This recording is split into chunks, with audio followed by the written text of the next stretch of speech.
fiction.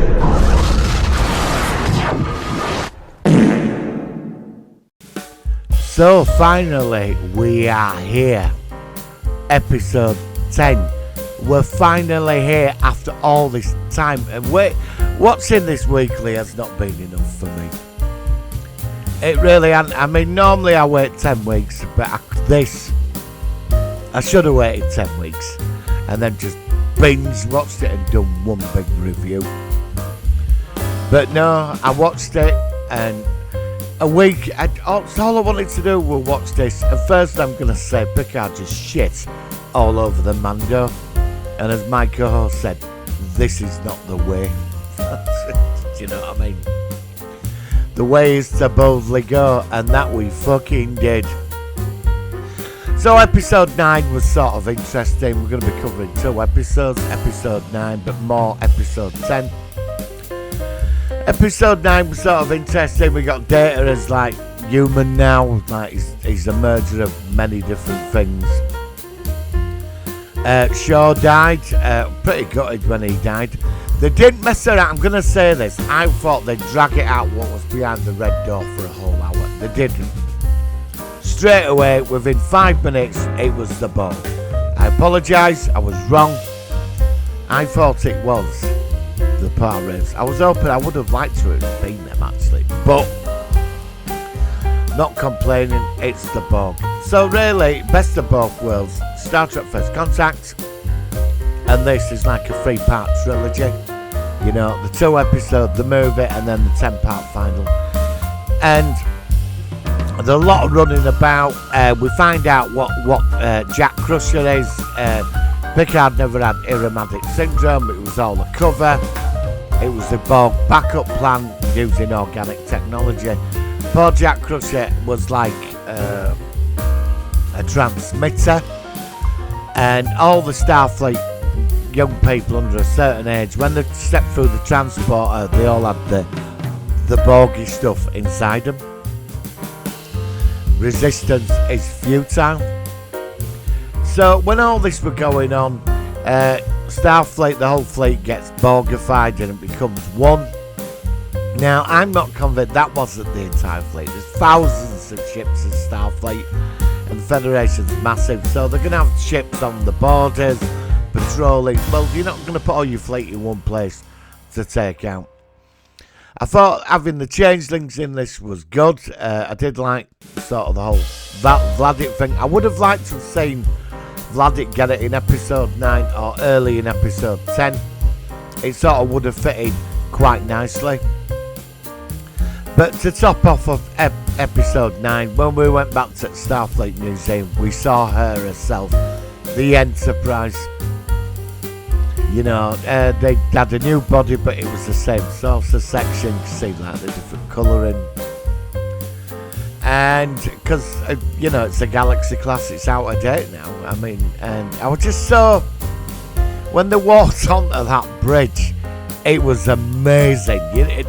Just the set, it was like it's like at some point in your life you meet a group of people and you have a great time with them, but then life changes and you all move on, and you might see these people every now and again. You have a special friendship with them. This is what it was like. You were going back to that time. This was their one more ride for them. So they went, when he said engage, they all went off with the Enterprise. Meanwhile, Raffi and 7 of 9 stay on the Titan, battling with the converted Starfleet crew. And then we get to episode 10. And obviously, you know, they're attacking Sol Station, and then all the cities on Earth get targeted, and Picard decides that they find this massive Borg cube. There's a transworld hub within Jupiter, and a massive fuck-off cube, 36 miles big or something. And we see it, and then suddenly, like when Picard goes on board, we hear the voice. You know, the creepy Borg music. You know, and you remember that moment in First Contact You hear that voice? Alice Krieg's voice. She's got an amazing creepy voice, is that lady. And there it is. She's there, the Borg Cube. The Borg Queen, sorry. And I'm like, this is getting fucking amazing. So, like, Raffi and 7 of 9 and some of the crew are fighting the Starfleet ships because they work out how to disorientate them. Meanwhile, the Enterprise is engaged this ginormous cube. It's massive. And Picard says, we have to go aboard the cube. So him, Riker and Worf beam aboard. Data says, look, we're going to have to go in and destroy this, transmission thing that's controlling everybody. And Picard beams aboard, and we get to see the Borg Queen. And she's not had I don't think she's had a good time over the last 35 years, you know, really. Now I do have a couple of questions here, right? Like, now Janeway destroyed the Borg with that virus when she met Janeway from the future in Voyager, and so they must have been finished after that. The Borg said, they said in this there's been no contact with them. And so Janeway must have totally fucked them at the end of Voyager, you know, which I'm going to watch today, I think, the final episodes. Because I think all this needs tying up, like in a big block, do you know what I mean? To get some answers. But my other question is, what about the Jurati Borg? Like, where were they? They're like new Borg, aren't they? There's a different... So I assume, like... Well, I don't know. There must be, like, every time they need a new queen, the Borg create a queen. You know, it's a bit self-defeating. But she seems to be, like, the Alpha Queen. And she's been damaged since first contact. And I assume the virus... from Janeway damaged the entire collection, and that what was left. Because when they beamed the Borg, most of the Borg were dead. And she was going on about evolution. She wasn't going on about being like technology and metal anymore. It was like this whole sort of new thing. She was going to annihilate everything, but Borg was going to be like organically, how would you say, assimilated this whole new thing. And it was sort of interesting, and it is a shame they've killed the Borg off, really. Is this the end of them? I don't know. Well, there is the Jurati thing and the wormhole, because something's coming. And I thought we'd have touched on that, but we never did. But obviously Picard, Jack's like a Borg, he looks like the cutest, and Picard sticks a thing in his neck. Borg Queen looks in her right state. She's stuck to the wall with like half her body. And all this is going on, right? And meanwhile, Worf and Riker get to the transmitter and find it. And then some Borg wake up and Worf, like, gets badly done. Riker, but he's got this phaser in his sword and gives it to Riker and they kill the Borg. The Enterprise goes inside the Borg cube, flying around because Data says they can do it. Jodie's a bit worried. They fly in there and then they work out, they say to Crusher, she's got these new talents and weapons. They're all sort of looking at her going, when did you learn this? And they end up attacking Borg cube and they realise that if they destroyed the transmitter, it's right at the set 30 miles in or whatever, 20 miles in, and everybody will die. But it's like suddenly Deanna says, I can feel them. So Picard's like, tells Jack, you know, you don't need this about being on your own, and you put barriers up against people, but people come into your life and they become like family to you and all this, and it sort of turns Jack, and it's quite a powerful moment.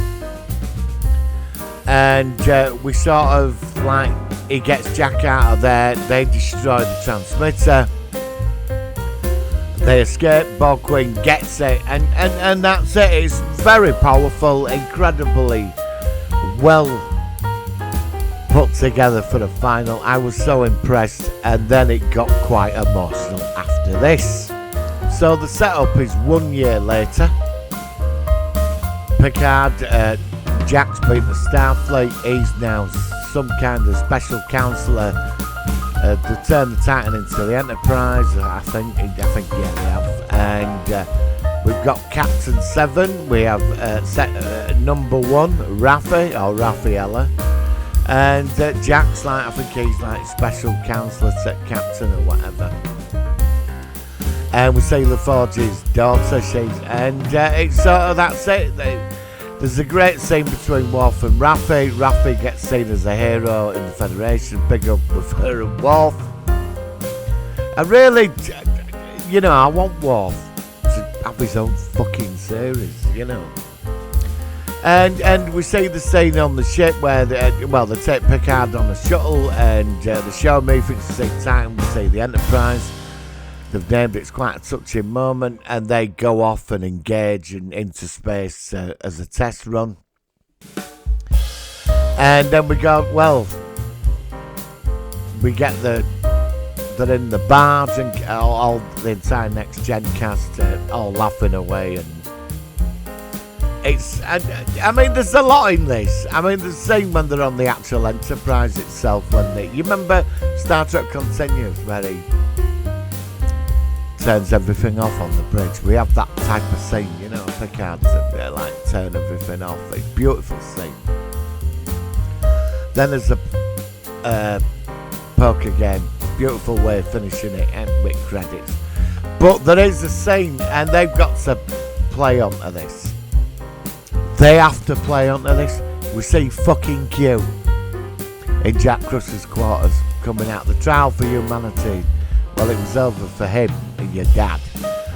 And he's going, well, I thought you were dead. He said, well, things don't work out the way things do. You know what I mean? I'm omnipotent. And so we got that scene which, was fascinating. The poker game, then it finished. Now, I have sort of just a quick to end this video on a couple of words. I'm not impressed with what I've been seeing, what's been planned. Couldn't care less about Section 31. I have always believed that Section 31 worked as a background thing within Star Trek.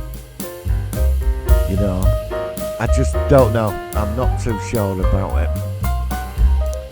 So that's out for me.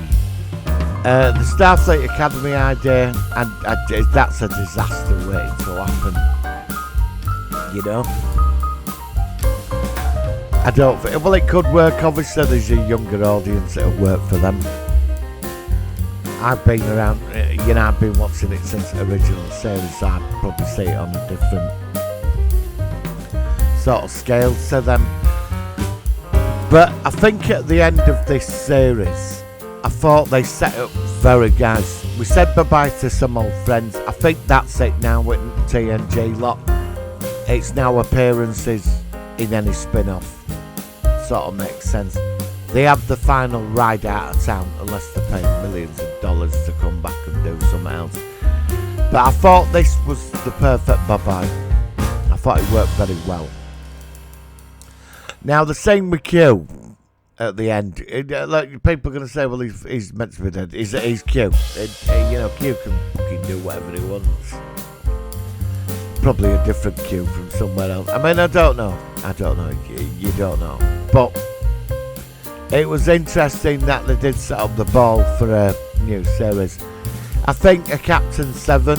I think Raffi as first officer, Jack Crusher. And the Star Trek Legacy thing I'd like to see. I think it were all set up in the final episode of this. Where they go in this ship and what they do and what they investigate, conspiracy at Starfleet, all this. It opens up the whole universe again. And I think Jerry Ryan's good enough to carry the big chair. And you could have Janeway turn up and stuff like that. This is where you go with this now. Now I'd like to see a season of Deep Space Nine, like a bye-bye sort of thing. Even though I did find final episode DS9 was superb. Final episode, I think it's been the best. Well, no, the best final Star Trek is what I've just watched now. But it would be nice to see Voyager and see where it was good to see Tuvok and all that in this. But it would be nice to see the rest of them. But I think they set up the potential for a new series here.